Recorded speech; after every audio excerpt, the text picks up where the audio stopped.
बाद एगो मन के बाद आप सबके बीच में रखता है। काम निमन एकदम नइखे, अपने में कईल लड़ाई हो।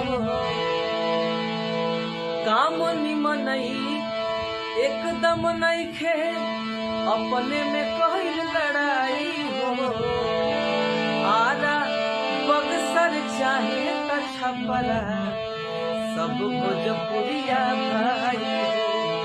आरा बक्सर चाहे त छपरा, सब भोजपुरिया भाई हो। सुन ले बड़ी जाए, जानत नहीं जाए।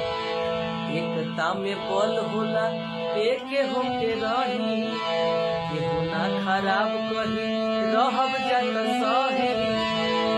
एकता में बल होला, एक होके रही, केहू ना खराब कही, रहब जात सही। ऐसे होई त कैसे होई, जे सुनी हंसी उड़ाई हो। ऐसे होई त कैसे होई, जे सुनी हंसी उड़ाई हो। पूरा भोजपुरिया समाज से, तमाम भोजपुरिया कलाकार से एगो बात कहतनी कि आरा बक्सर चाहे त छपरा, सब भोजपुरिया भाई हो।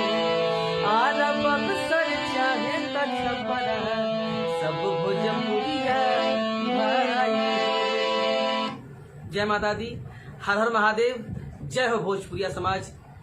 Love you all friends. कुछ गलती हुई तो माफ कर।